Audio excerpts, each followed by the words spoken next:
Baik, Assalamualaikum warahmatullahi wabarakatuh. Waalaikumsalam warahmatullahi wabarakatuh. Ya, selamat bertemu kembali.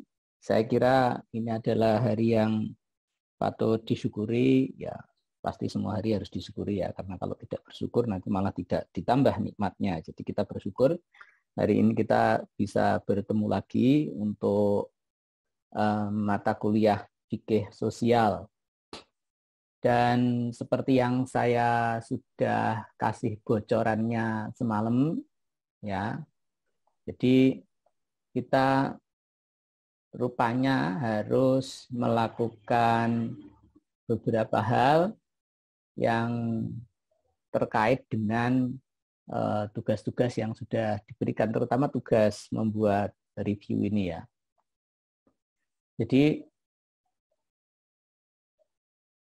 kita pada dasarnya perlu belajar. Dalam kasus academic writing ini, saya merasa tanggung jawab saya pertama harus membantu mahasiswa untuk bisa memahami sebenarnya dalam dunia akademik itu apa sih posisi academic writing dan academic writing sebagai wujud dari integritas. Nah itu ya, dari kejujuran, dari komitmen kita untuk menjadi manusia akademik yang baik gitu ya, baik etis gitu.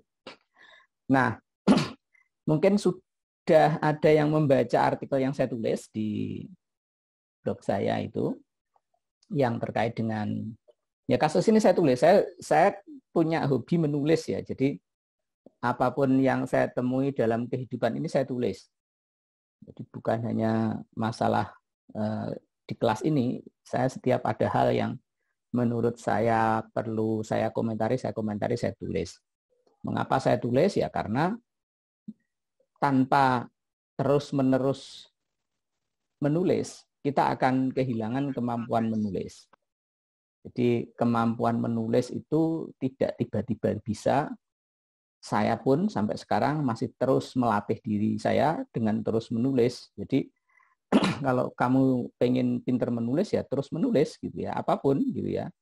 Jadi apapun yang kamu temui dalam kehidupan sehari-hari dan kamu ingin pandai menulis, komentarilah, tulislah gitu ya. Jadi nanti kamu akan merasakan ketika kamu sudah menulis seperti itu, akan ada banyak sekali ternyata yang bisa ditulis.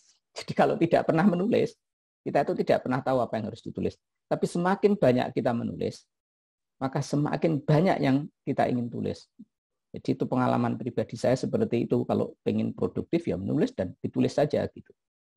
Saya bahkan juga tidak peduli apakah yang saya tulis itu ada yang membaca atau tidak, karena tujuan utamanya adalah untuk melatih diri saya sendiri. Syukur dibaca orang, gitu kan?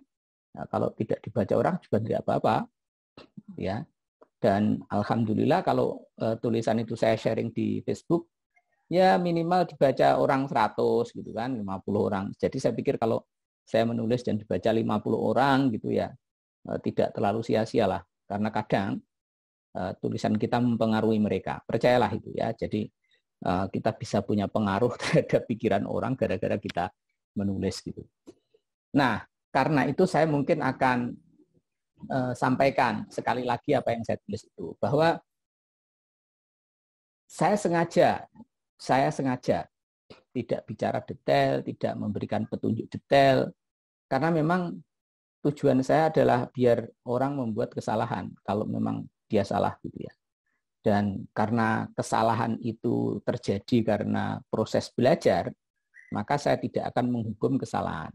Itu yang saya prinsipkan. Jadi kalau masih dalam belajar, maka yang salah itu ya tidak apa-apa. Tidak ada noda, tidak ada belajar, katanya kan gitu ya. Jadi itu yang ingin kita lakukan. Nah, lalu pada kesempatan siang hari ini, saya akan mencoba memberikan beberapa catatan yang nanti semoga bermanfaat. Jadi seperti sudah saya share di grup, hasil dari tugas book review itu belum memenuhi harapan, ya. Belum memenuhi harapan book review yang ideal. Tetapi sebagai tugas tentu sudah mencapai tujuan saya, karena saya sudah bisa membuktikan atau bisa mengidentifikasi seberapa jauh saya perlu berbagi pengalaman, berbagi ilmu, berbagi pengetahuan gitu ya tentang menulis book review. Saya makanya tadi malam juga sudah sharing beberapa tips menulis book review. Kalau kamu perhatikan di tulisan-tulisan yang saya sharing itu sebenarnya 3 pertanyaan yang ada di tugas ini, kalau kamu baca psikologi ada 3 pertanyaan yang harus dijawab, maka 3 pertanyaan itu adalah kalau dijawab dengan baik adalah pakem book review. Dimanapun tip book review itu ditulis, nah, setidaknya dan kurang lebih pasti mengandung 3 hal yang tadi yang disebutkan di psikologi itu. Oke ya, jadi saya sudah siapkan catatannya untuk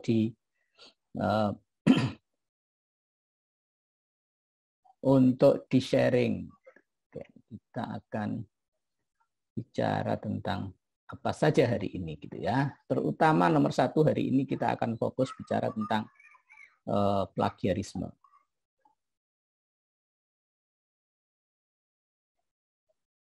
Jadi saya tidak akan bicara tentang fikih dulu ya. Gampang fikih itu toh kamu juga sudah membaca gitu. Nah, saya akan bicara tentang plagiarisme dulu. Kenapa plagiarisme harus dibicarakan dan mengapa jujur itu penting? Ya, karena seluruh etika dirimu nanti sebagai alumni UIN Sunan Kalijaga dan sebagai pekerja sosial itu memang membutuhkan kejujuran itu. Ya, Thomas Jefferson itu pernah mengatakan, ini kalau saya ngutip hadis sebenarnya juga bisa ya, di dalam hadis ada hadis tentang as-sidqu, hadis tentang kejujuran, ada orang jujur terus kemudian sampai dicatat sebagai orang jujur ya. Tapi saya hari ini ingin mengutip Thomas Jefferson saja yang mengatakan bahwa honesty is the first chapter in the book of wisdom. Agama itu termasuk wisdom. Jadi kalau agama Islam berbicara tentang kejujuran, ya memang kejujuran itu di semua agama ada di bab pertama ya. Nabi, sifat Nabi ya, sifat Nabi itu ada sidik, tabligh, amanah, fatonah. Sidik itu nomor 1. Jadi 1 harus jujur gitu ya. Ya karena memang nyari orang jujur itu sekarang agak susah gitu ya, apalagi di Indonesia gitu ya. Kita itu kadang kalau bicara soal kejujuran kalah dengan orang yang tidak beragama kadang itu.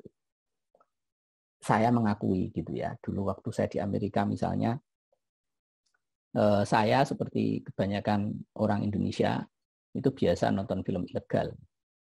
Apa nama website yang sekarang populer terus kemudian ditutup itu, website nonton film gratis dulu, apa namanya?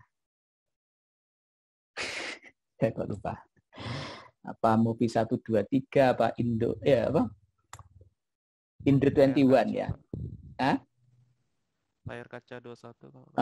Salah satunya layar kaca 21. Ada Indo, kan ada Indo XXI itu kan. Nah, Indo XXI ya 21. Kita biasa melakukan itu, tapi teman saya itu ya yang ngakunya ateis tidak mau melakukan itu. Kenapa? Ya itu bagian dari ethical relationship dengan manusia gitu. Kalau kamu jadi sutradara dan produser filmnya gitu, dia bilang begitu. Mau nggak kira-kira filmmu dibajak gitu? Nggak mau kita kan. Susah-susah bikin film itu susah gitu kan. Terus kemudian dicolongi gitu kan ya. Gimana? Jadi mereka menggunakan ukuran yang sederhana saja untuk bicara tentang kejujuran itu bukan sesuatu yang mewah, sesuatu yang rumit gitu, yang perlu dikasih ancaman neraka, enggak. Jadi mereka ya hal-hal seperti itu yang sederhana gitu dilakukan.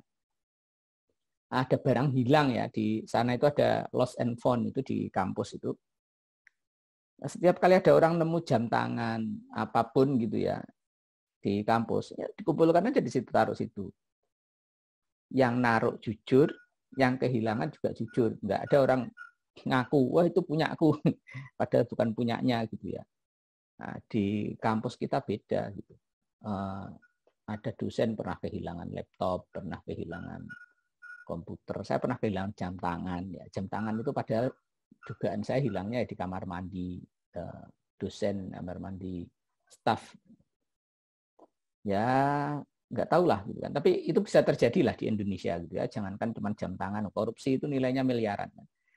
Ya, jadi kita kadang beragama, tetapi pada saat yang sama dalam hal seperti ini, honesty misalnya, kita kadang tidak jujur-jujur amat gitu.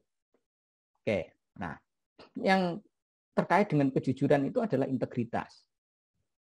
Jujur itu mengatakan apa adanya, terus kemudian kita memang ya jujur namanya, tidak bohong gitu ya. Nah, integritas itu adalah when you care more for the hard truth than the easy lie. Ada orang mengatakan, saya nggak kenal ya Maxim Legacy itu siapa. Nanti kamu nyari di internet. Tapi poin dia tuh ya universal, bahwa yang dinamakan integritas itu adalah kita ini lebih peduli dengan kebenaran daripada kebohongan. Integritas itu orang melakukan sesuatu itu karena benar, bukan karena aku untung atau tidak untung. Orang yang punya integritas itu, ada lampu merah itu dia berhenti. Entah itu ada polisi atau tidak ada polisi. Dia menggunakan helm ketika ada polisi atau tidak ada polisi. Maka kalau pengen tahu watak seseorang sebenarnya, itu justru coba lihat tingkahnya ketika diawasi orang. Bukan ketika di belakangnya. Kalau di belakang orang kita nggak tahu kan. Nah, orang yang di depan orangnya seperti apa. Kalau dia sok manis, baik, belum tentu dia di belakang itu baik. Jadi justru ketika di depan publik itu kita sebenarnya bisa menebak orang ini sebenarnya di balik itu bagaimana. Koruptor yang tertangkap KPK kemarin itu pakai baju takwa, pakaiannya, wah, penampilannya orang soleh lah. Tapi kita nggak tahu bahwa ternyata di balik penampilan yang soleh itu dia adalah koruptor. Nah, jadi integritasnya tidak ada, tidak punya integritasnya. Nah, kaitannya dengan tugas kita apa? Ya, tugas itu adalah tempat kita untuk belajar jujur. Ya, mungkin saya sudah pernah mengatakan itu di semester sebelumnya ya, bahwa saya akan selalu mengingatkan soal untuk tidak copy dan paste.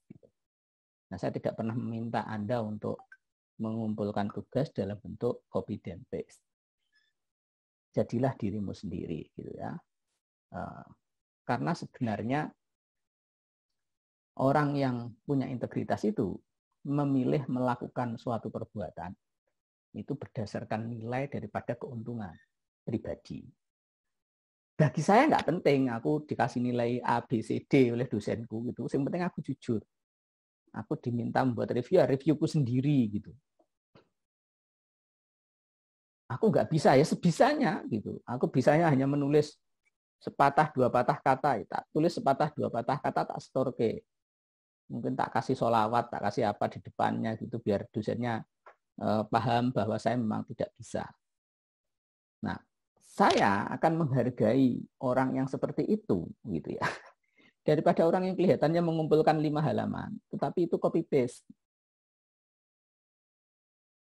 Kenapa ya? Karena memang orang tidak punya integritas, gitu. Nggak ada nilainya bagi saya. 5 halaman itu nggak ada nilainya sama sekali. Nah, nggak akan saya baca juga, gitu ya. Karena toh ngapain saya baca tulisannya orang? Saya akan menilai kamu, tapi kok karyanya orang lain, gitu kan? Saya akan menilai pribadimu, kemampuanmu, tapi yang saya baca adalah milik orang lain. Nah, dengan cara seperti itu kan saya membodohi diri saya sendiri. Sudah jelas punya orang lain, ngapain saya baca gitu kan. Nah, karena itu integritas itu penting bagi kita, bagi relasi kita, tidak peduli apapun risikonya gitu. Ya kalau nggak bisa.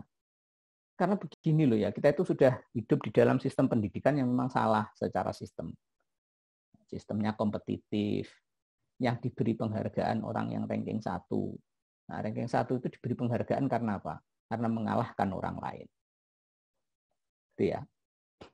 Ranking 1 itu diberi penghargaan karena apa? Karena dia bisa mengalahkan orang lain. Itu sistem pendidikan apa balapan mobil kayak gitu. Ya, jadi itu hal paling filosofis, paling mendasar yang salah dengan pendidikan kita. Ranking 1 adalah orang yang paling bisa mengalahkan orang lain. Nggak ada bedanya dengan balapan mobil F1 atau balapan motor superbike gitu ya.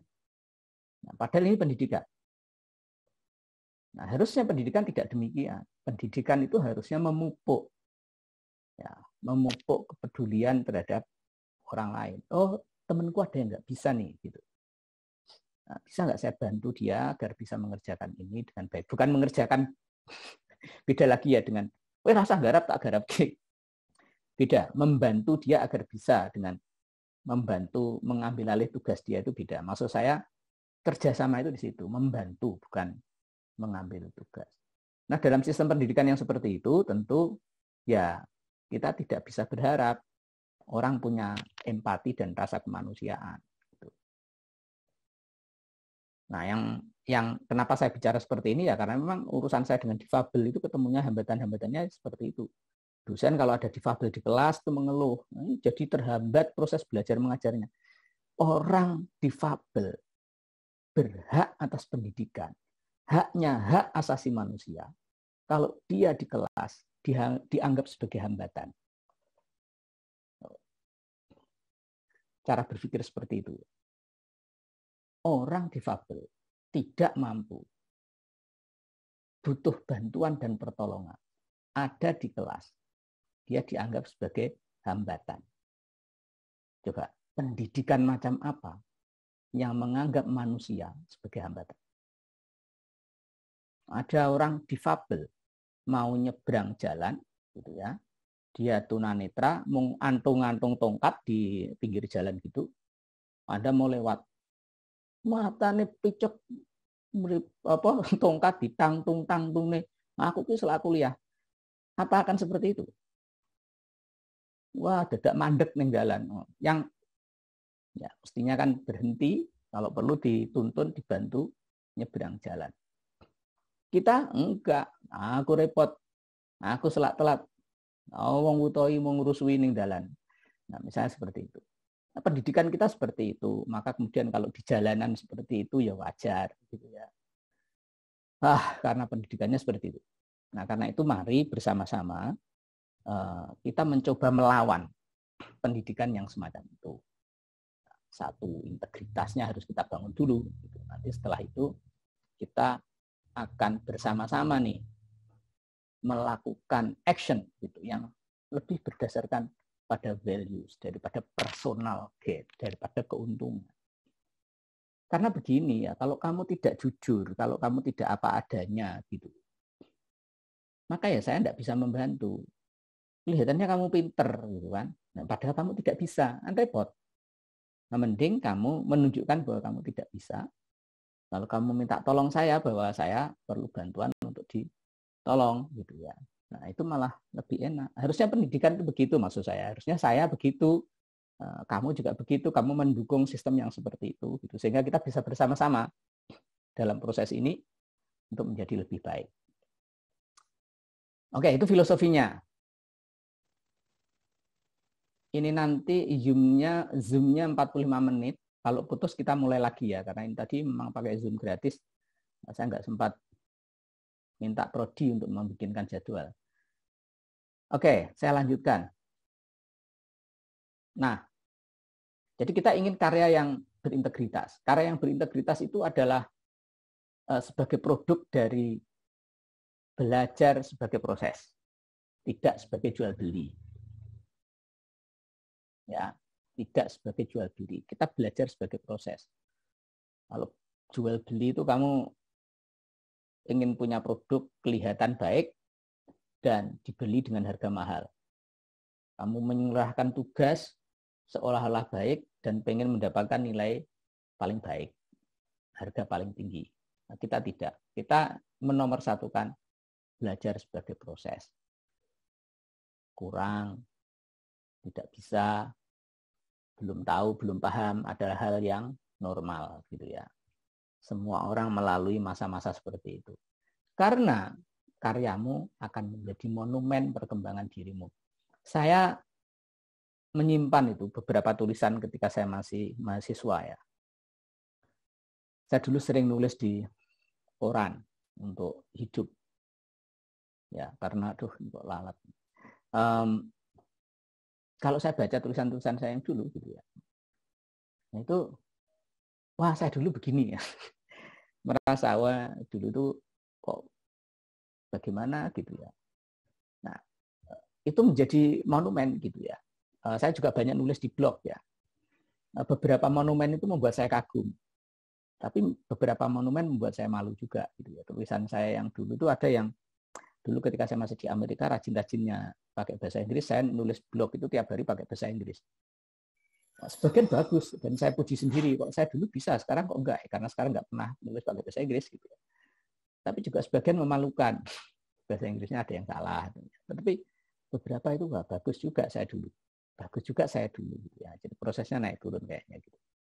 Tapi yang jelas kalau kita membuat tulisan adalah tulisan kita sendiri, maka itu akan menjadi monumen bagi perkembangan diri kita. Tapi kalau kamu ngambil dari orang lain, ya kamu akan kehilangan identitas dirimu, karena yang kamu serahkan memang bukan produkmu, gitu ya, bukan karyamu. Gitu. Nah, saya ulangi lagi, lebih baik menunjukkan apa adanya, kekurangan, kesalahan, kecacatan adalah tahapan menuju kesempurnaan. Tidak ada manusia yang sempurna ya, tetapi menuju kesempurnaan, menuju terus. Sempurnanya kapan? Nanti kalau udah mati, terus kemudian masuk surga lah, itu sempurna. Tetapi kita menuju prosesnya itu ya, terus menerus menuju.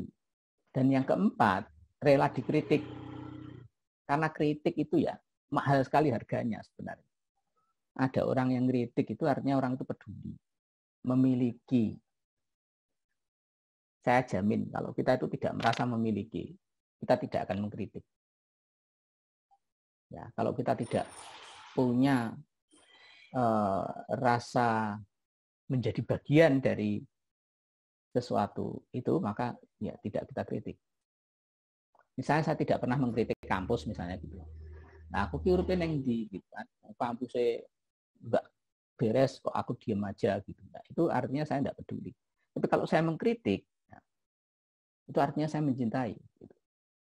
Kita mengkritik Pak Jokowi ya karena Pak Jokowi kita cintai, biar tidak salah gitu ya. Nah, itu contohnya maksudnya. Nah, itu harganya mahal. Dan kalau kamu terbiasa menerima kritik, nanti kamu bisa jadi pemimpin yang baik. Saya termasuk orang yang sedang belajar. Saya nggak mengatakan saya itu orang yang terbuka dengan kritik ya. Tapi saya selalu mengingatkan diri saya sendiri untuk selalu belajar. Jadi setiap kali ada kritik ya kadang sakit ya. Kritik itu menyakitkan memang. Tapi ya saya berusaha untuk menikmati. Kadang berhasil, kadang tidak. Ya, kadang berhasil, kadang tidak. Saya juga manusia gitu ya. Ya, jadi, tetapi secara teori normatifnya kritik itu baik dan kita nggak usah pakai syarat kalau orang kritik. Kamu kritiknya yang membangun dong, gitu. Nggak usah lah kritik ya terserah kritik gitu kan soal membangun dan tidak itu urusan kita yang menerima kritik. Oke, saya bicara terkait dengan tugasnya ya. Ini saya agak kalau saya kecepatan nanti kamu stop saya juga tidak apa-apa loh ya.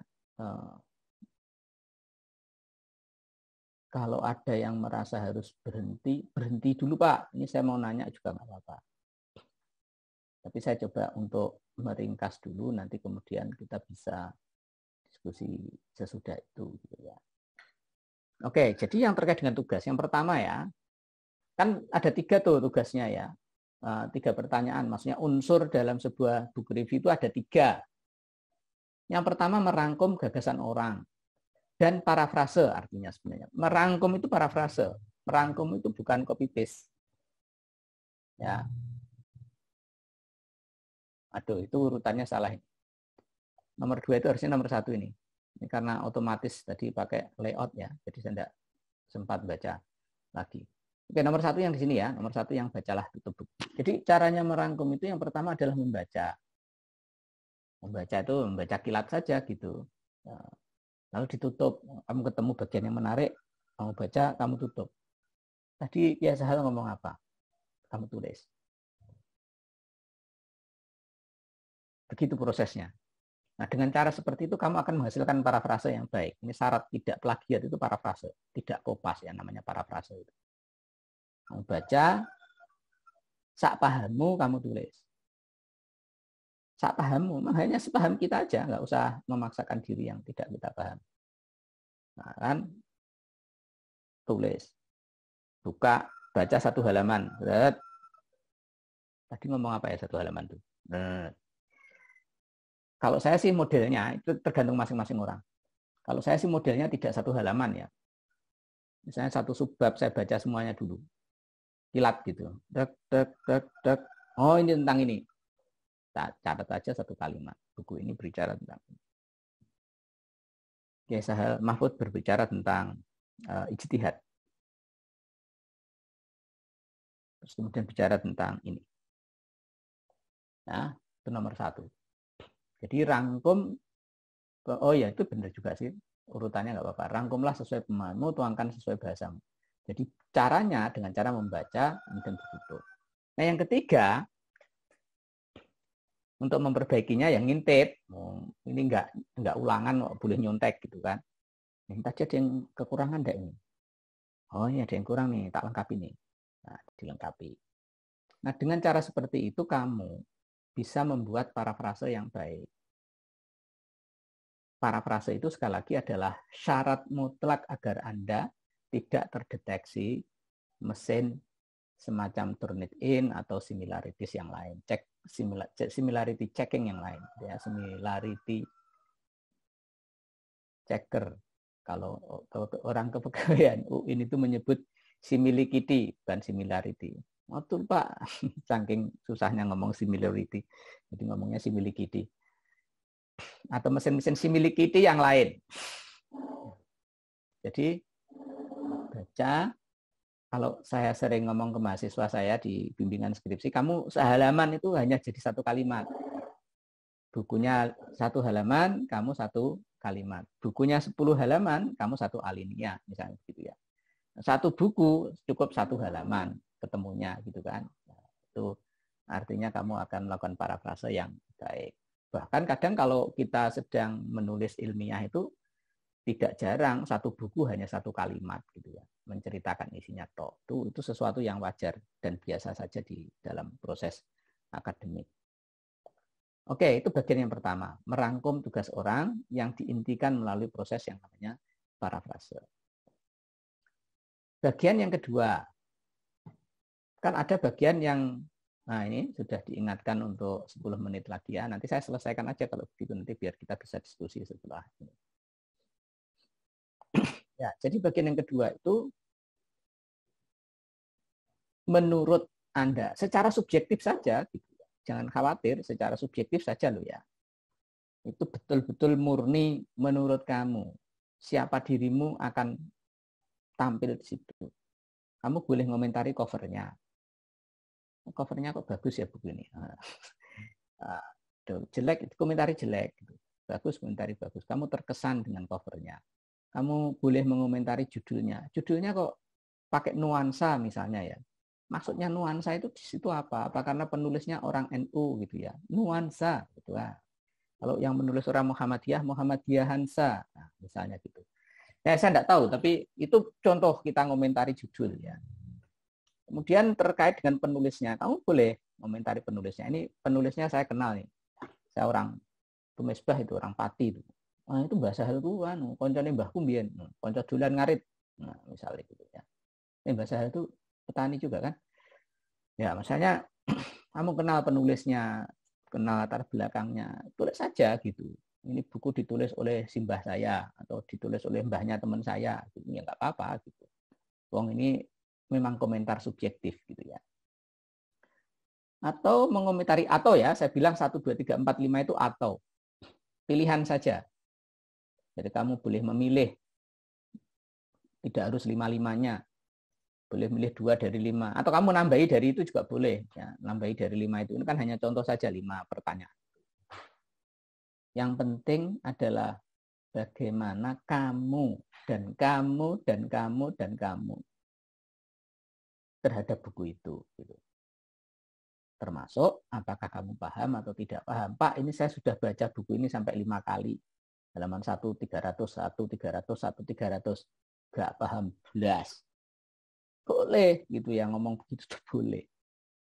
Artinya buku itu mungkin tidak tepat untuk diajarkan di IKS.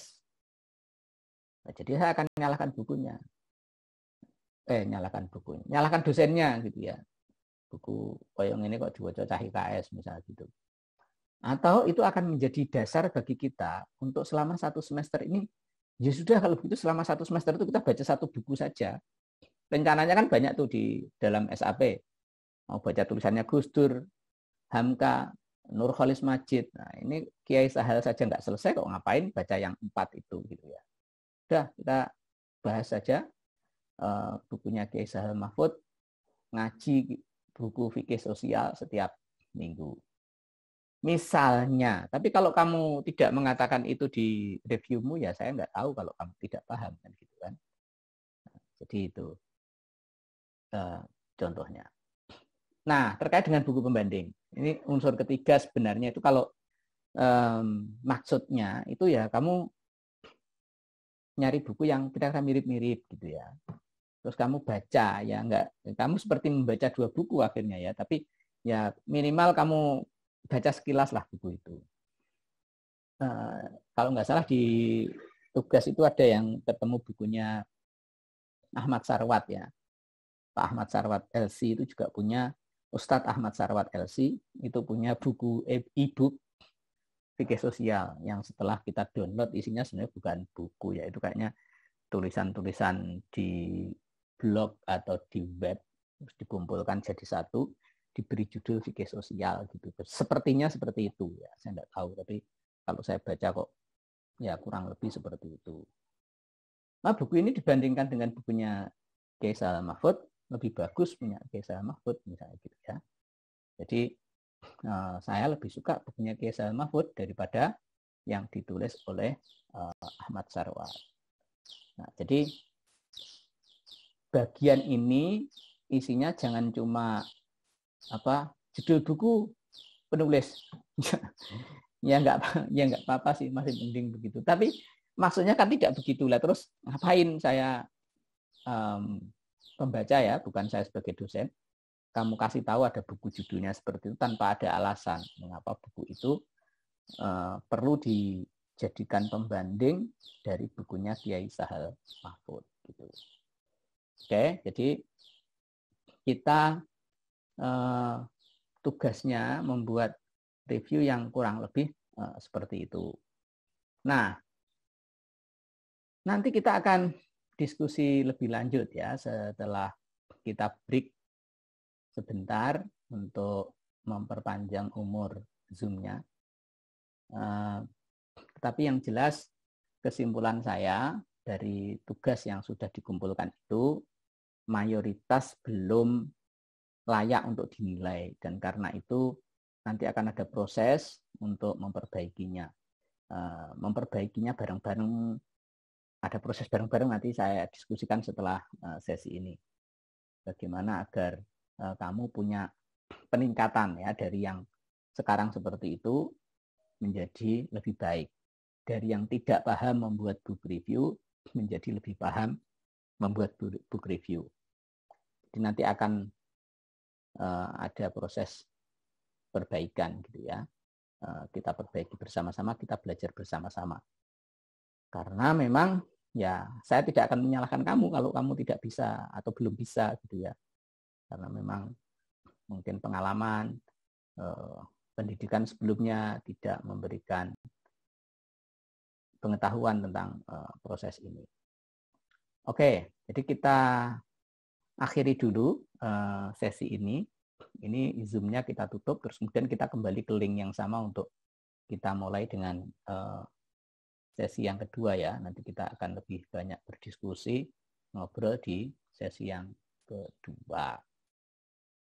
Apa ini? Itu merangkumnya mengambil intinya.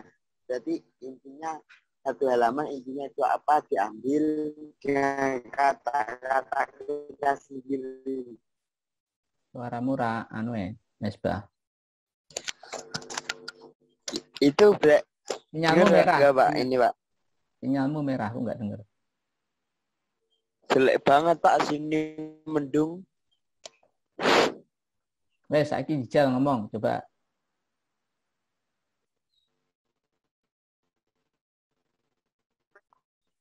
Ya. Jadi berarti gimana? Atau ngechat lah, kalau yang misalnya kesulitan, silahkan di chatting saja. Nggak bisa sama. Ini mengambilnya dengan inti di buku itu apa? Chatting.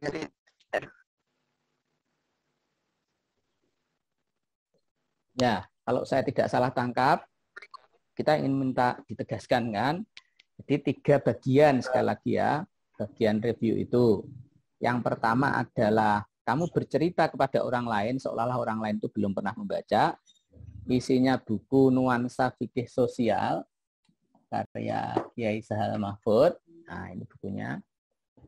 Isinya buku ini apa? Buku ini kan terdiri atas 404 halaman, ya.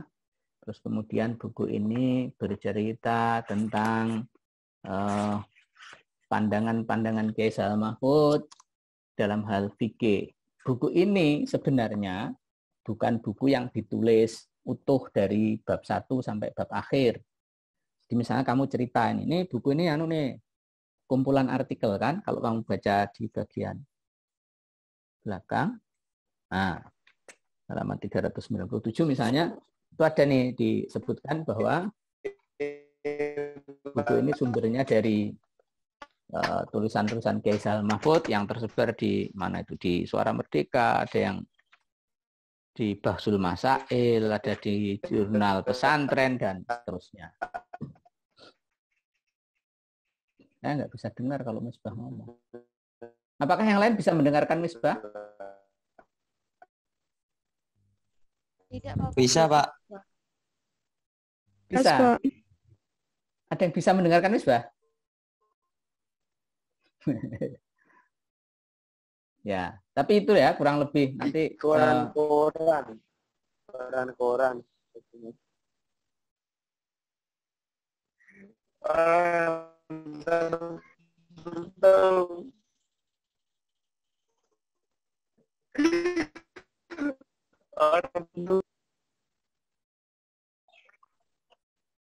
ya, oke. Yang lainnya mungkin ada yang mau menyampaikan, silakan.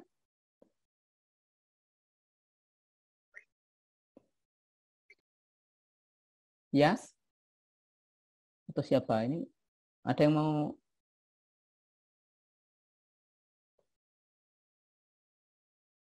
Silakan.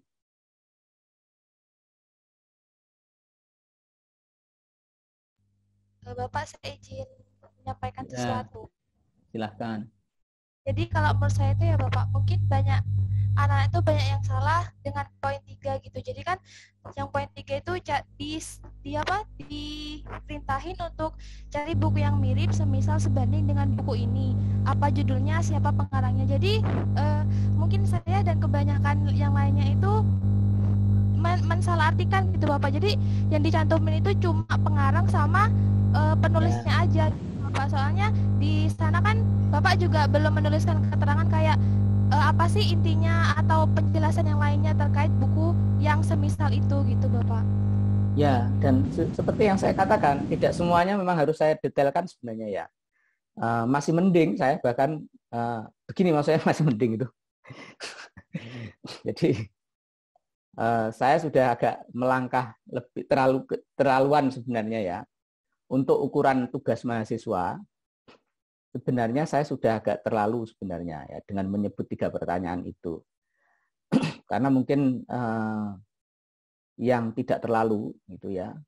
Tugas review buku minimal 3 halaman misalnya gitu ya. Jadi itu yang perintah yang paling umum sebenarnya dan harapannya semua orang sudah tahu.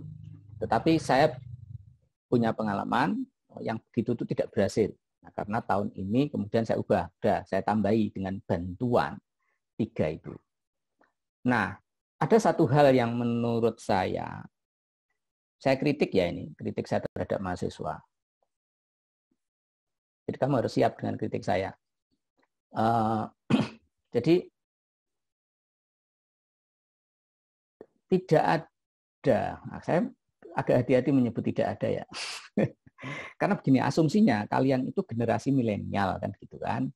Nah, generasi milenial itu konon native to technology gitu ya, native to internet gitu ya.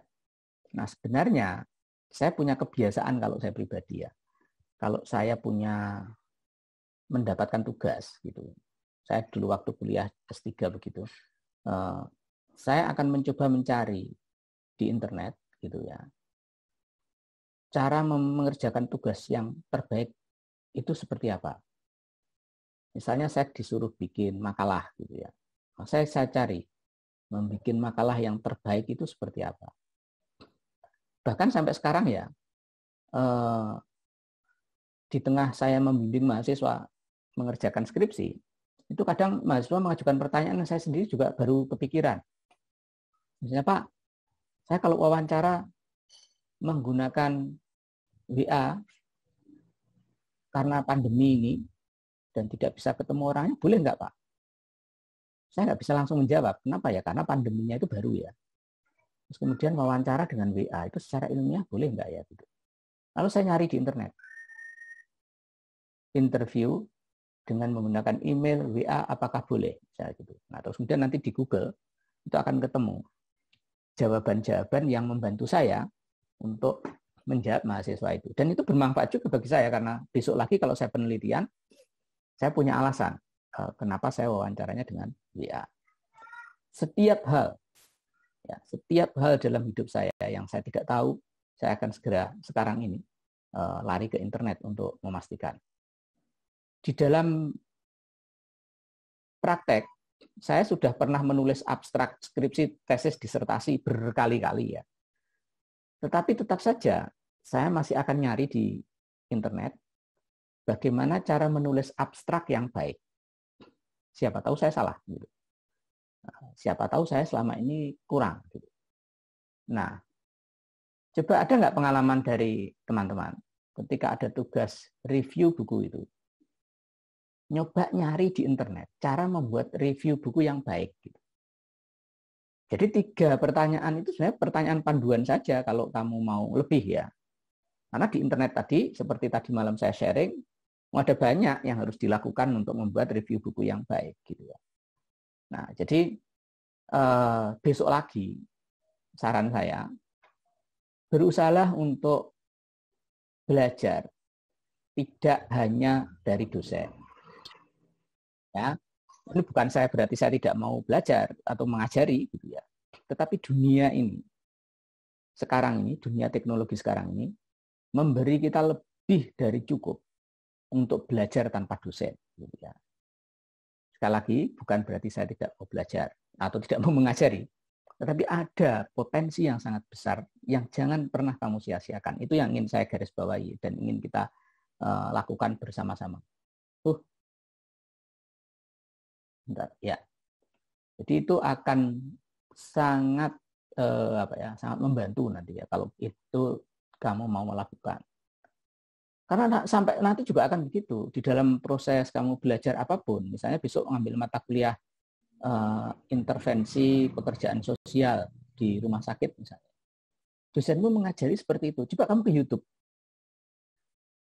Praktek intervensi pekerja sosial di rumah sakit di Amerika kayak apa sih? sekarang itu library kita, perpustakaan kita dalam bentuk ilmu yang ada di YouTube itu banyak sekali, unlimited gitu. Yang kalau kamu menyia-nyiakan, kita akan rugi sendiri gitu ya. Jadi kita melakukan sesuatu yang merugikan diri kita sendiri kalau hanya sebatas itu. Tetapi ya tidak apa-apa, Cindy, terima kasih tadi sudah diberi masukan. Ya saya hanya merasa, saya tidak menyalahkan juga ya kalau kamu akhirnya hanya menulis judul dan, tetapi coba apakah masuk akal gitu kan? Ketika kita bicara review buku, gitu ya, hanya ditulis judul. Nah, ini kamu lupa bahwa di dalam pengantar sebelum 3 pertanyaan itu, ya, dan kalau buka psikologi, apa sih sebenarnya tujuan dari pertanyaan itu? Apakah itu seperti ujian terus? Nah, itu juga salah ya. Nah, itu saya sebenarnya sudah berkali-kali juga mengalami seperti itu. Kalau saya ngasih tugas terus kemudian memberi panduan, ya memberi panduan semacam itu biasanya terus yang muncul itu seperti ujian. Jadi ada review bukunya itu menjadi susunannya sama persis dengan yang di situ. Ya, jadi kalau kamu baca di situ itu sebenarnya hanya panduan saja. Buatlah review yang terdiri atas kolom pertama ya, rangkuman tanggapan buku alternatif. Nah yang di rangkuman kira-kira isinya apa? Itu hanya petunjuk saja kurang lebih ya. Apa saja isi pokok ukuran buku itu. Nah, tadi saya di PowerPoint sudah lebih merincinya lagi. Berikan komentar subjektifmu dan seterusnya, itu hanya petunjuk saja gitu. Tetapi bahwa kamu mengerjakannya dengan membuat review yang berisi minimal 3 hal itu, itulah yang diharapkan gitu ya. Ya, tapi ya nggak apa-apa. Ini sekali lagi proses yang memang harus kita lalui. Dan sekali lagi juga yang namanya book review itu sebenarnya tidak hanya 3 itu ya. Kamu jangan terus kemudian nanti menganggap bahwa book review itu isinya cuma 3 itu. Enggak. Tadi malam saya sudah sharing juga ya. Jadi itu hanya variasi saja. Menurutmu gimana? Saya khawatir ini salah paham gitu loh. Salah pahamnya begini. Besok kalau ada book review isinya pasti 3 itu ya. Jadi jangan sampai ada pemahaman seperti itu. Maksud saya seperti itu ya. Itu hanya salah. Yang saya pahami itu Pak. Jadi kayak kalau kita disuruh review tuh kayak kita disuruh kreatif aja. Apa yang kamu pikir ya kamu tuang sama tulisanmu itu gitu. Tapi juga tidak melupakan apa yang menjadi pokok. Betul. Pokoknya apa gitu. Ya, yang saya sebutkan itu kan gini, kita tidak mungkin ya mau mereview buku tanpa memberitahu pembaca apa isi bukunya. Nah, karena itulah muncul pertanyaan pertama itu. Nah, yang kedua yang dinamakan review buku itu pasti sikap kita muncul. Sikap kita itu pasti muncul, namanya review buku ya. Intinya di review buku begitu. Kalau di petunjuk yang lain yang ada di internet itu ada unsur begini, apakah buku ini perlu dibaca atau tidak perlu dibaca, misalnya begitu ya. Nah, misalnya itu, saya memilih membandingkan apakah kira-kira buku yang sesuai dan tidak sesuai dengan buku ini. Tapi bisa juga kamu buku ini layak dibaca dan tidak dibaca, tapi karena saya takut kualat sama Mbah Sahal, saya tidak mencantumkan itu.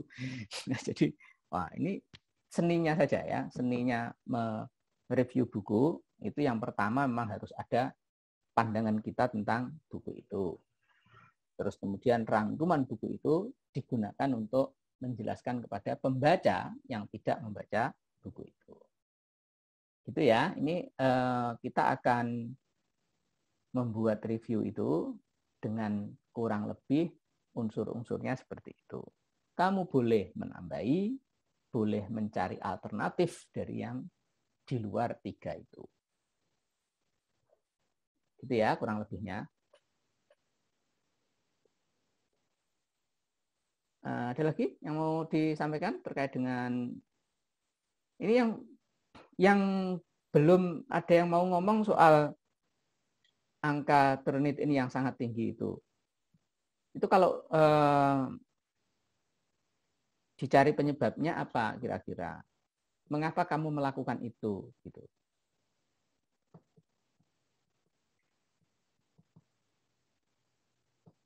Ada yang mau cerita mengapa angka similarity-nya sangat tinggi?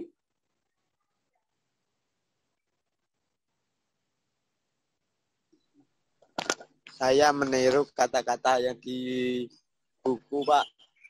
Kamu tidak meniru, Misbah. Kamu copy paste masalahnya. Yang di Meniru buku itu dengan menjiplak itu berbeda ya sekali lagi. Misbah itu angkanya sangat tinggi loh ya. Kamu itu 85% tingkat similarity-nya. Dengan begitu itu sebenarnya yang keluar dari kata-katamu sendiri itu hanya 15%. Nah, itu masalah yang sangat serius, Misbah ya. Jadi jangan diulangi lagi. Oke, Pak. Sebisanya aja. Ya, kalau misalnya tidak bisa ya tuh ya.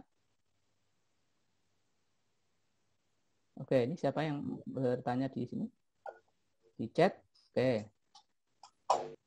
Ya, nggak apa-apa. Saya sangat terbuka untuk yang lewat chat ya. Silakan kalau ada kesulitan lewat chat aja. Saya pernah mendengar bahwa kunci menulis adalah membaca. Ketika mengerjakan tugas kemarin, saya menemukan kesulitan dalam membaca tersebut. Akhirnya, berdampak pada proses penulisan yang terhambat. Bagi Bapak sendiri, ketika menemukan kesulitan dalam memahami bacaan, apa yang Bapak lakukan untuk mengatasinya? Terima kasih. Ya, terima kasih pertanyaannya. Apakah saya pernah mengalami? Pernah. Ya, saya kuliah di Amerika 2 tahun, dan saya diberi tugas membaca buku sangat banyak sekali. Jadi kalau di kuliah di Amerika, nanti kamu tanyalah setiap orang yang kuliah di Amerika. Setiap satu mata pelajaran itu kita minimal membaca 7 sampai 10 buku per satu pelajaran. Dan mereview buku itu satu kali pertemuan itu bisa 2 buku. Nah, kadang saya tidak paham buku itu. Beberapa buku saya tidak paham. Tipnya apa tipnya? Buku seperti karya Kiai Sahal Mahfud ini ya, misalnya, ini buku sangat populer. Kamu nyari di internet misalnya tentang review buku Kiai Sahal Mahfud itu ada banyak sekali. Ada banyak sekali di sana. Dan saya yakin beberapa orang ngupas dari sana itu ya. Kamu bisa cek di tugasnya itu. Ada similarity-nya dengan siapa itu ada, bekas jejak yang ngambil dari mana kan ada kalau di similarity. Nah, tetapi yang kita lakukan jangan ngambil yang dari internet itu. Itu hanya sekedar pembanding saja. Oh, kata orang itu tadi, buku ini isinya ABCD. Saya baca lagi. ABCD enggak gitu. Oke, itu yang pertama. Yang kedua, fokus ke daftar isi, Mbak. Fokuslah ke daftar isi. Kenapa? Karena di daftar isi itulah kita akan belajar paham tentang buku ini secara keseluruhan. Daftar isinya di mana sih? Ya. Kalau kita daftar isi aja nggak paham, maka kita tidak tahu peta buku itu seperti apa. Jadi kamu baca daftar isi nih ya. Daftar isi, bagian pertama, nuansa fikih sosial. Nuansa fikih sosial itu yang diomongin satu, nuansa fikih sosial. Masa judul buku sama dengan judul isi itu sebenarnya nggak boleh ya dalam penulisan ilmiah. Yang kedua, fikih yang kontekstual. Fikih yang kontekstual itu apa? Kamu nyari di internet nih. Jangan baca bukunya. Fikih kontekstual, cari aja di Google. Fikih kontekstual. Oh, fikih kontekstual itu seperti ini. Cek di dalam bukunya Kiai Sahal Mahfud yang dimaksud apa? Apakah seperti yang kamu temukan di internet? Yang ketiga, menggali hukum Islam. Hukum Islam itu apa terpendam kok digali? Cek di Google lagi, menggali hukum Islam. Zaman sekarang itu, kamu tanya Google itu wah, gampang banget. Nah, yang keempat, ijtihad sebagai kebutuhan. Cek Google lagi kalau kamu nggak paham. Ya, dan seterusnya. Jadi, yang kedua, sekali lagi, gunakan daftar isi untuk memahami seluruh buku itu. Ketika kamu baca daftar isi tadi, ya, ini buku ini ternyata terdiri atas 4 bagian. Yang satu, nuansa fikih sosial, bagian 1. Yang kedua, dakwah dan pemberdayaan. Terus yang ketiga, aktualisasi aswaja dan Khito NO. Yang keempat, pesantren, pendidikan, dan kemasyarakatan. Ternyata, kalau kita baca buku ini, fikih sosial itu hanya 1/4 dari isi buku ini. Nah sisanya itu kemungkinan ya dianggap eman-eman kalau dibuang. Kamu pernah lihat ya di YouTube itu ada potongan video-video dibuang sayang gitu ya. Ini juga mungkin. Kemudian dicantumkanlah 3 bagian, dakwah, pemberdayaan, aktualisasi aswaja, dan pesantren. Oh, temanya itu berputar di situ. Fikih, dakwah, aswaja, pesantren. Oh, buku ini ngomongin soal fikih, dakwah, aswaja, pesantren. Mbak siapa namanya tadi? Apa jenenge? Putri, kamu orang NU bukan? Putri.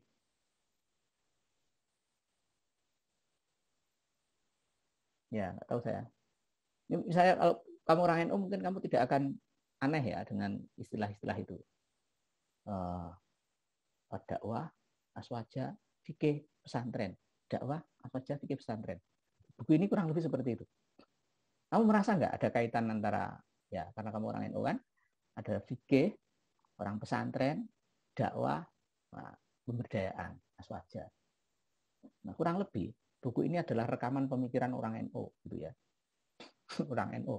Bungkusnya adalah nuansa fikih sosial. Udah gitu ya. Jadi yang ketiga tadi ya, sebenarnya saya sudah menyebut yang ketiga. Kalau yang kedua daftar isi, yang ketiga ya bantulah dengan memahami kata kunci yang muncul dalam buku itu. Nah, kata kunci itu munculnya ada di bagian daftar isi tadi, bisa di bagian isi bukunya. Karena di daftar isi saja itu kata kuncinya banyak kan, tadi yang kita nggak paham mungkin kata-kata aswaja itu apa, kontekstualisasi Al-Quran itu artinya apa, terus pemberdayaan rakyat itu apa, misalnya gitu ya. Dengan mengambil sampel dari kata kunci yang dipakai buku ini, maka kamu akan bisa masuk ke dalam buku ini lebih baik gitu ya. Yang pertama, ya, caranya gimana tadi? Halo? Lihat daftar isi, Pak. Melihat daftar isi. Ya, yang kedua. Misalnya nggak paham, maksudnya isi subbab dari bab dari itunya daftar isi ya, Pak. Jadi memahami kerangka ya, daftar isi, cek, terus yang kedua dilihat kerangkanya. Setelah paham dari daftar itu misalnya kelihatan buku apapun ya. Kamu ada buku nggak di depanmu? Kalau kamu punya buku di depanmu itu ya kamu buka lah coba. Kamu buka daftar isinya ya di buku yang ada di depanmu selain buku fikih sosial. Misalnya saya punya buku lain ini.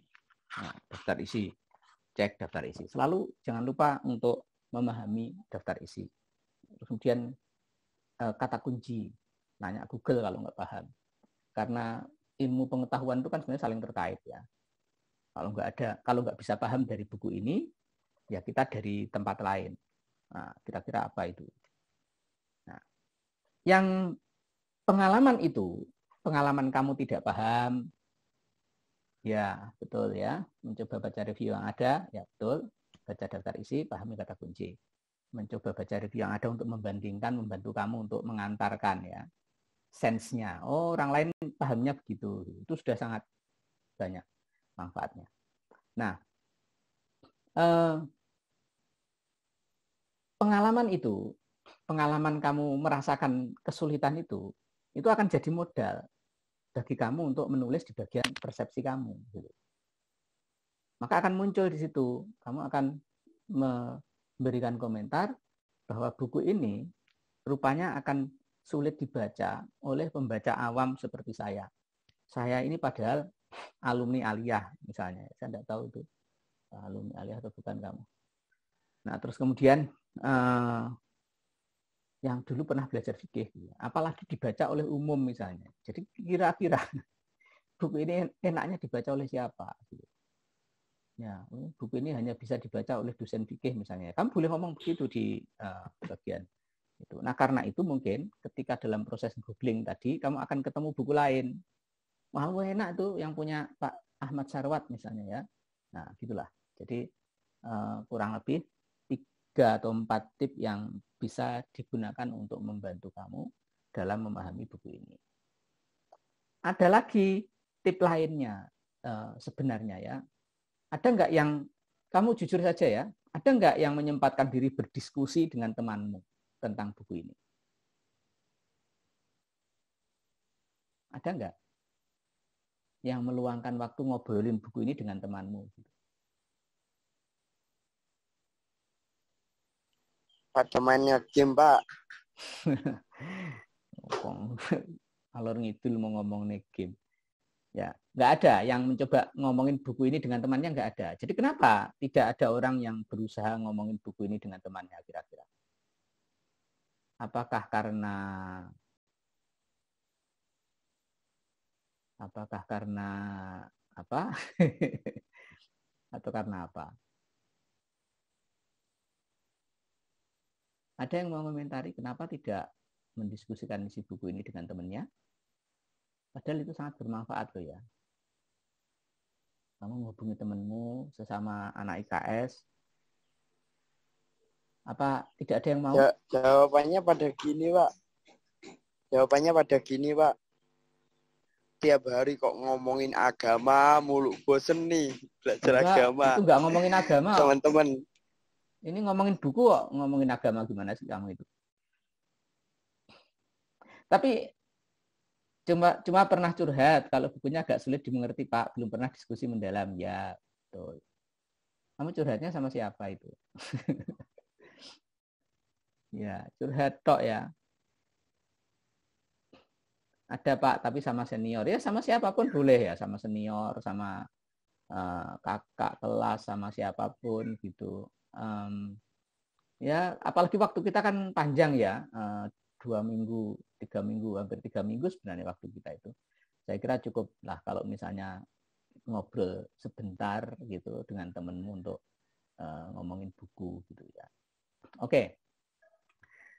Nah, jadi usul saya begini, Bapak Ibu sekalian, di dalam tugas, jadi ya setelah kita tadi satu menemukan bahwa mayoritas dari kita masih banyak mengisi kopasnya, ya.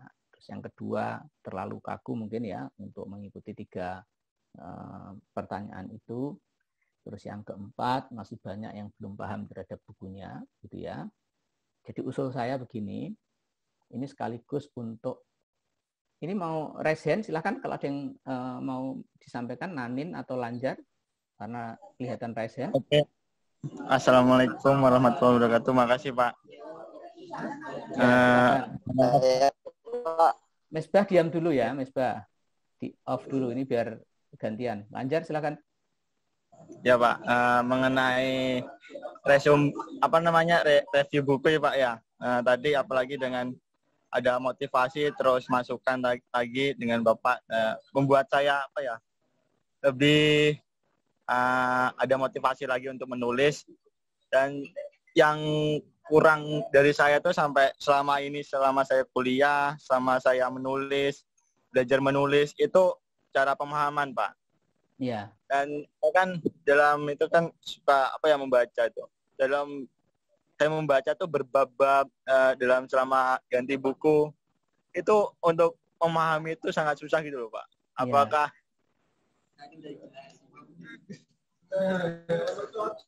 gimana? Ya, dari situ, Pak. Bagaimana ya, Pak ya? Jadi begini. Terima kasih, Pak.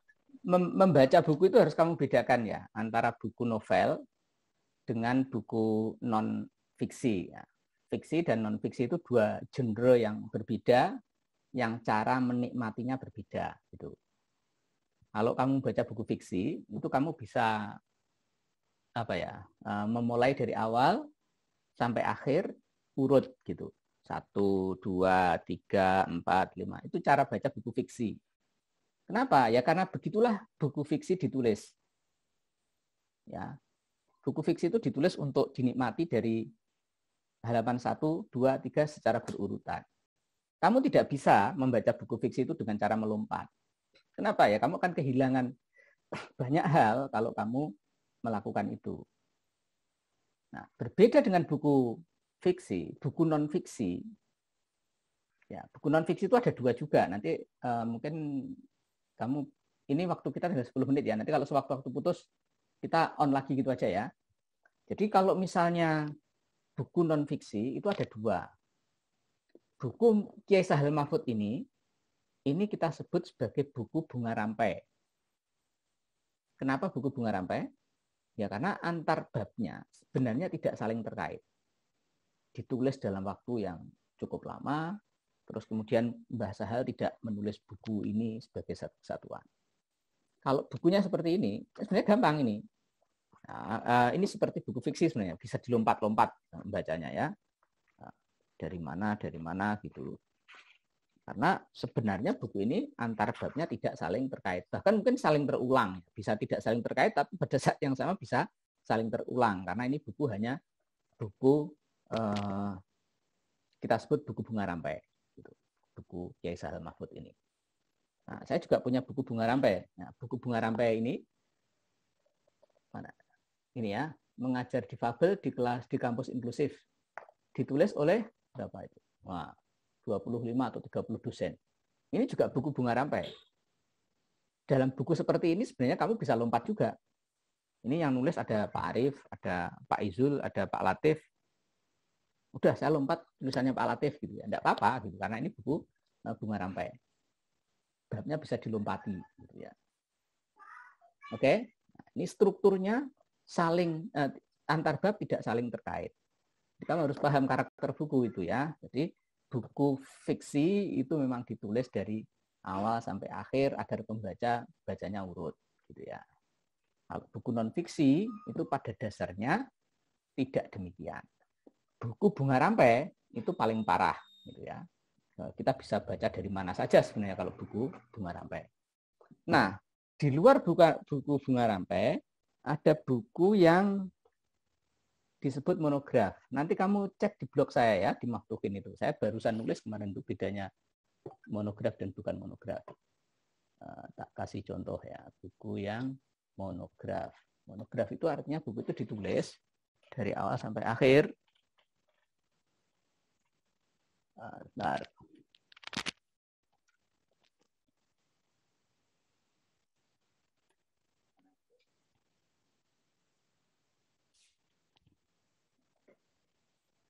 Oke. Ini contoh buku yang jenisnya monograf.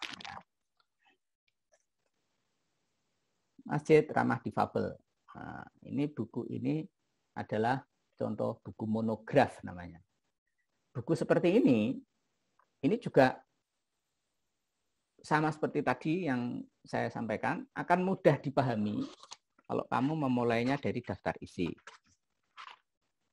Nah, karena apa? Karena buku ini strukturnya itu tercermin dari daftar isinya. Wong arep ngomong apa to jane? Itu dari daftar isinya. Nah, biasanya dari awal sampai akhir buku itu bersifat saling terkait, saling menguatkan atau saling menjelaskan semakin detail. Tidak ada yang diulang, tidak ada yang ditumpang tindih seperti karyanya Mbah Sahal Mahfud tadi ya. Misalnya buku saya ini, buku Masjid Ramah Difabel. Nah, buku ini dimulai dari asal-usul aksesibilitas. Aksesibilitas. Apa sih aksesibilitas itu? Saya jelaskan aksesibilitas. Nah, aksesibilitas itu kemungkinan suatu tempat untuk diakses oleh difabel. Ya. Saya ngomongin dasarnya, aksesibilitas. Nah, kemudian saya ngomongin secara lebih spesifik setelah ngomongin aksesibilitas secara umum.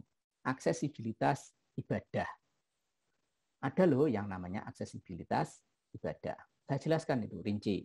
Aksesibilitas ibadah itu begini. Teori itu. Oh iya, ini teori. Nah, bab 2-nya teori tentang aksesibilitas ibadah. Lalu di bab selanjutnya, saya ngomong tentang prakteknya. Kalau kamu nggak percaya bahwa aksesibilitas ibadah itu ada, ini tak kasih contoh. Aku pernah ke Masjidil Haram dan Masjid Nabawi. Di bab selanjutnya saya cerita detail yang tak omongin secara teori tadi di bab 2 atau 3. Ini detailnya di sini. Ini Masjidil Haram seperti ini. Mulai dari pintu masuknya, tempat wudunya, Qur'annya, terus kemudian kursi roda boleh kemana saja, terus kemudian layanan bahasa isyaratnya misalnya gitu. Ada di bab selanjutnya. Nah, buku itu kalau monograf ya, kita harus paham baik secara awal, tengah, dan kesimpulan karena memang buku itu satu kesatuan. Yang diomongin satu hal saja sebenarnya. Dari awal sampai akhir itu ngomongin masjid ramah difabel. Ya, strukturnya terlihat dari struktur bab 1, 2, 3, 4, 5. Oh, bab 1 pengantar umumnya, bab 2 pengantar khususnya, bab 3 kasus Masjid Nabawi, bab 4 kasus Masjidil Haram, bab 5 kesimpulan.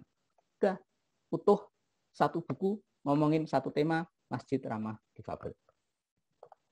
Ini tadi buku ini yang Bunga Rampai. Ini ngomongin mengajar difabel di UIN Sunan Kalijaga. Ya karena yang ngomong itu 25 atau 35 orang, ya masing-masing orang ngomong dirinya sendiri gitu ya. Buku ini nggak ada temanya. Tema besarnya saja mengajar difabel di kampus UIN. Nah, pengalaman masing-masing dosen beda-beda. Ya kamu tinggal mau pilih pengalaman siapa yang kamu baca gitu ya. Nah, siapa tadi yang nanya tadi siapa ya? Lanjar ya. Jadi kamu jangan khawatir terhadap buku-buku yang non fiksi ini, baik yang Bunga Rampai maupun yang monograf, ya. Kamu tidak harus membaca keseluruhannya secara detail. Ya. Kalau kamu ngaku membaca novel perburuan karya siapa namanya? Ada yang tahu novel perburuan karya siapa? Tes ini, tes. Ada yang tahu novel perburuan karya siapa? Wah, nggak ada yang kenal ya. Nggak ada yang tahu novel Kondang Perburuan dapat penghargaan diterjemahkan ke lebih dari 50 bahasa internasional? Belum pernah dengar? Kurang tahu, Ya, Pak. Belum Lagi tahu. denger, Pak. Ya wes rapopong. Itu generasi milenial tuh ya bacaannya beda. Itu namanya pengarangnya Pramudia Anantatur. Nah, dia nulis perburuan, Rumah Manusia pernah difilmkan oleh siapa? Rumah Manusia itu Bumi Manusia, Bumi Manusia itu pernah difilmkan. Yang main yang cewek beleseran Belanda itu Mawar de Jong. Nah, itu salah satu novel karya Pramudia Anantatur, Bumi Manusia itu pernah difilmkan dan pemain perempuannya adalah Mawar de Jong. Ada yang tahu Mawar de Jong nggak? Jangan-jangan juga nggak tahu Mawar de Jong. Saya tahu, Pak. Tahu, Pak. Akan mau sama nonton film Korea sama film lokal malah nggak tahu itu gimana? Ya, Korea malah nggak tahu, Pak. Ya, kowe ora tau nonton apa-apa, Bang. Tontonanmu ketoprak Cina ya. Ya, jadi Nek pondok ra ono, Pak. Ya, haram. Ya, jadi terhadap buku-buku non fiksi kamu tidak harus menyelesaikan semuanya ya, Lancar ya. Kamu beli buku ini misalnya. Ya sudah, kamu beli buku ini, kamu baca judulnya, kamu baca daftar isinya gitu. Membaca buku ini enggak sampai 5 menit sebenarnya.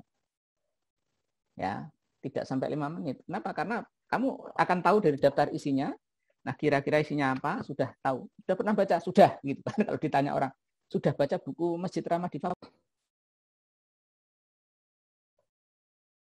Oke, ya. Jadi kalau buku fiksi, kamu nggak bisa mengaku sudah membaca buku itu kalau belum membaca dari awal sampai akhir.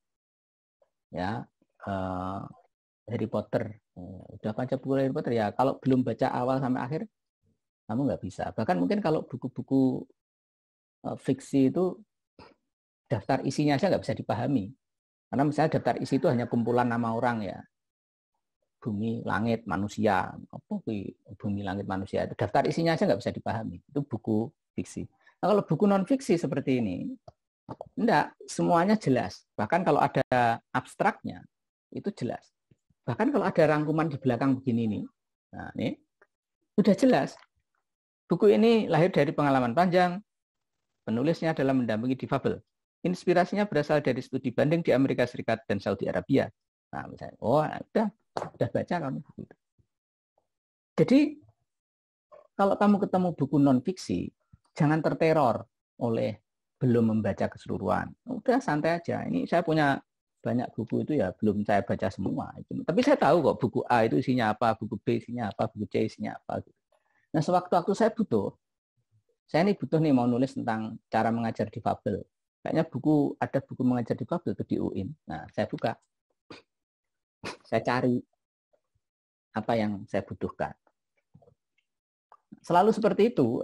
Sebenarnya kita membaca buku ilmiah, buku non-fiksi, itu berangkat dari kebutuhan untuk menjawab sebuah pertanyaan atau sebuah ketidaktahuan. Dan dengan cara seperti itu ya kita fokus. Misalnya ya, kalau mengajar tunanetra bagaimana? Saya cari, ada nggak dosen yang cerita ngajar tunanetra? Seret gitu ya. Nah ini ada nih, ngomongin tunanetra. Tandai. Ini tunanetra lagi. Nah ini tunanetra lagi. Begitu. Itu cara kita menggunakan buku non-fiksi. Buku non-fiksi itu hanya digunakan ketika kita butuh. Hanya digunakan ketika kita butuh. Dibaca detail hanya ketika kita butuh detailnya. Gitu ya. Jadi tidak seperti kamu baca novel gitu ya. Maka sebenarnya kalau kamu baca buku non-fiksi, nggak ada ceritanya nggak paham. Kenapa? Ya minimal sepahammu gitu kan. Nah, kamu nggak paham kan kamu nggak mungkin ngutip. Jadi kamu ya pasti kamu akan menemukan yang kamu cari gitu aja. Kamu nyari apa sih gitu kan? Aku mau nyari definisinya masjid ramah difabel di bukunya ada nggak? Ah ketemu nih definisinya seperti ini. Kamu kutip sudah tutup lagi bukunya taruh gitu kan? Paham? Ya paham sejauh saya butuh definisi masjid ramah difabel. Gitu. Paham sejauh itu. Gitu. Ya, jadi itu kalau kita bicara tentang buku non-fiksi. Oke, bisa kita ulangi lagi soal buku ya. Buku itu ada dua macam, fiksi dan non-fiksi. Afifah mau ngomong? Mungkin mau merangkum?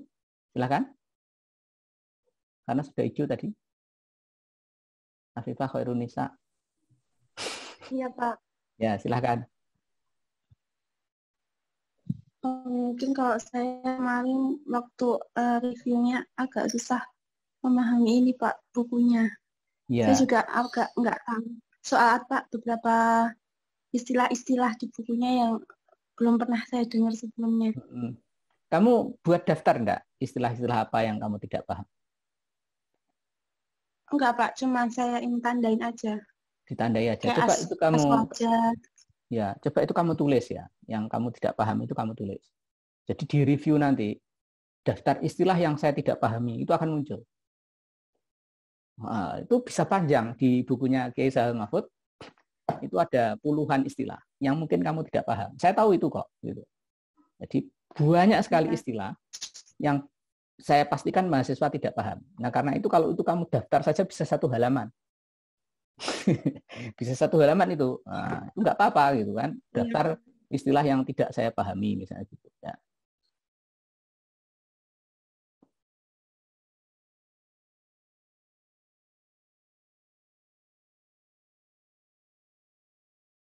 Ya, ini saya ke pertanyaan ya.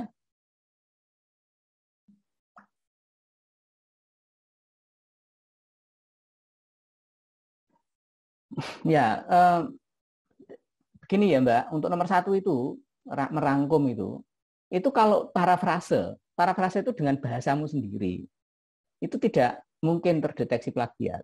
Atau kalau terdeteksi kecil kemungkinannya, angkanya nggak setinggi 80% kayak punya Misbah atau 50%. Itu kalau kamu betul-betul melakukan parafrase gitu ya. Karena begini tadi ya, kamu ketemu dengan istilah yang kamu tidak paham. Yang tidak paham itu ya jangan ditulis. Nah, sepahammu apa gitu kan? Misalnya ijtihad. Apa ini misalnya nuansa fikih yang kontekstual misalnya gitu kan. Kiai Sahal Mahfud menjelaskan definisi tentang fikih kontekstual yang itu terkait dengan bagaimana hukum Islam itu disesuaikan dengan zamannya. Nah, beliau mungkin mengatakannya lebih detail di situ. Nah, tetapi saya mengatakannya lebih sederhana, fikih yang sesuai dengan zamannya, misalnya seperti itu. Jadi kemungkinan untuk terdeteksi similarity ya, sebenarnya similarity sekali lagi itu akan lebih kecil. Nah, seperti saya sampaikan juga, nanti yang menentukan itu plagiat dan tidak sebenarnya bukan similarity-nya saya ya, tetapi dengan angka yang sedemikian tinggi itu di atas 50% itu jelas tidak bisa ditolerir kalau terlalu tinggi seperti itu, karena lebih banyak kopasnya daripada tidaknya. Ada lalat, ada nyamuk. Ya, jadi yang bagian reviewnya kalau itu banyak, ya berarti akan secara nilai otomatis kan persentasenya akan lebih tinggi di bagian reviewnya kalau memang betul-betul kita lebih banyak menulis reviewnya, gitu ya. Ya nanti dicoba ya. Ya, oke, silahkan Ayu Zada Devina. Itu ya kurang lebih jawaban saya. Oke, saya punya usul begini ya. Di tugas itu kan ada beberapa tugas ya, yang jadi nilai kuliah itu kan ada UTS, ada tugas yang berupa kuis, ada yang berupa nanti makalah. Nah, karena kamu juga belum paham buku itu, maka saya putuskan untuk kita fokus nanti selama pertemuan-pertemuan berikutnya hanya membahas buku ini dan istilah-istilah yang terkait. Hanya buku ini dan istilah-istilah yang terkait. Jadi kita betul-betul mau ngomongin buku ini. Nah, itu yang pertama. Yang kedua, nanti saya akan minta kalian berkelompok berdasarkan nomor urut absen 1 sampai 5. Jadi per kelompok anggotanya 5 orang sesuai dengan urut absen. Yang kelompok itu menyelenggarakan diskusi Zoom 45 menit. Ya, diskusi Zoom bedah buku ini. Buat Zoom, direkam 5 orang per anggota kelompok. Ya, 1 orang sebagai moderator, 4 orang berdiskusi. Nah, berdiskusi saya serahkan perannya seperti apa pada masing-masing kelompok. Boleh mendiskusikan buku ini dengan misalnya 4 orang itu akan membahas 4 bagian yang berbeda dari buku ini. Boleh dengan cara misalnya kelompokmu itu fokus ke satu topik, terus kemudian ada 2 orang yang semacam berdebat. Ya, ini misalnya ya, dakwah dan pemberdayaan rakyat atau Islam, prostitusi dan pencegahan AIDS misalnya gitu. Ini menurut saya prostitusi itu harus dihapus dari muka bumi. Karena menurut Kiai Sahal Mahfud begini-begini. Sebaliknya enggak, kalau yang saya pahami Kiai Sahal Mahfud itu membolehkan prostitusi misalnya gitu ya. Nah, itu sekali lagi ya, ini yang saya omongkan hanya variasi, alternatif. Nah, sementara kamu boleh berkreativitas dengan cara kamu sendiri. Membuat diskusi yang bersumber dari buku ini. Anggota kelompoknya 5 orang, 1 orang berperan sebagai moderator, 4 sebagai pembahas. Pembahas itu ya tadi perannya boleh 4 masing-masing membahas tema yang berbeda, boleh 1 tema 2 orang pro, 2 orang kontra, atau boleh mengambil 1 bagian saja dari awal, bagian 1 ya tentang fikih sosial, ngomongin pokok-pokoknya gitu. Yang penting terserah kamu sebagai kelompok mau dikemas seperti apa gitu ya. Nah, itu nanti akan kita gunakan untuk mengisi nilai tugas. Kira-kira bagaimana kalau itu alternatif yang saya tawarkan? Halo. Bapak,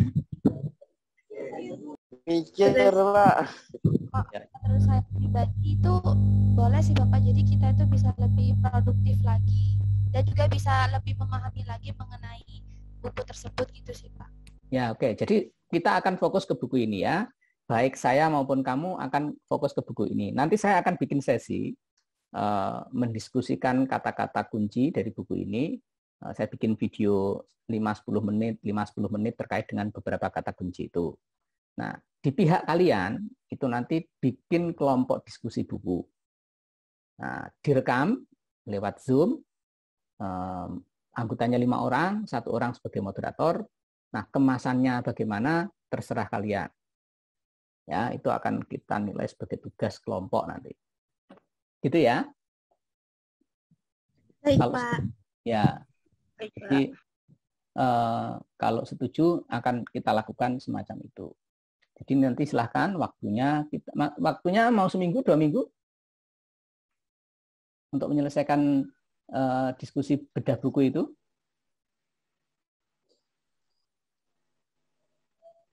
Dua, Pak. Dua minggu, Pak. 2 minggu, Pak. Kalau ada pilihan ketiga 3 minggu, ngambil 3 minggu berarti ya. A, 1 minggu, B, 2 minggu, C, 3 minggu. Ya, 2 minggu ya. Oke.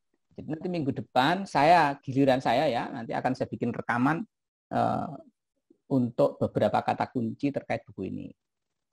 Nah, mulai minggu berikutnya nanti kamu setor video itu dan nanti saya bikin video reaksinya. Ya, jadi setelah kamu kirim nanti saya akan bikin reaksi komentar terhadap video yang dibuat oleh masing-masing kelompok gitu ya. Baik, kurang lebih seperti itu. Jadi untuk selanjutnya pembentukan kelompok dan teknisnya silahkan nanti cek di presensi ya. Kalau misalnya tidak tahu presensinya apa, nanti saya coba share dari SIA. Urutannya siapa saja gitu, nanti saya downloadkan dari SIA dan saya share di WA. Bentar ya, ada chat apa ini? Oh ya, udah. Oke gitu ya, terima kasih semuanya. Pak, berarti nggak boleh milih kelompok sendiri ya? Nggak boleh. Galak MB. Nggak adil nanti. Lebih adil kalau kita tetapkan 1 sampai 5 gitu aja ya. Setuju, Pak, setuju. Diacak, Pak. Berarti diacak, Pak. Ya, ora acak. 1 sampai 5 pokoknya. Sesuai dengan absen. 1 sampai 5, 6 sampai 10, 11 sampai 15 begitu. Siap. Bapak izin bertanya. Silahkan Najwa. Ya, untuk absen yang ini kan kelasnya itu satu kelas itu 42 sampai 43 ya. Terus yang akhir itu gimana, Pak? Diterusin ke kelas B atau gimana? Yang kelompok besar. Jadi nanti kalau ada yang sisanya 8 orang berarti kelompok itu dapat 8 orang. Kalau 42 kan berarti ada 7 orang yang tersisa kan? Iya. Ya, nanti akan jadi satu kelompok 7 orang. Oh gitu, baik Pak. Terima kasih. Ya. Atau nanti saya cek lagi, kira-kira kalau dibagi pas berapa atau harus 666 misalnya gitu ya. Nanti saya cek lagi di presensinya ya. Iya. Oke, terima kasih. Baik, terima kasih semuanya. Saya juga sudah kehabisan suara ini. Sampai ketemu lagi. Kita lanjutkan teknisnya nanti di grup WA. Terima kasih. Assalamualaikum warahmatullahi wabarakatuh. Waalaikumsalam. Waalaikumsalam. Warahmatullahi wabarakatuh. Terima kasih.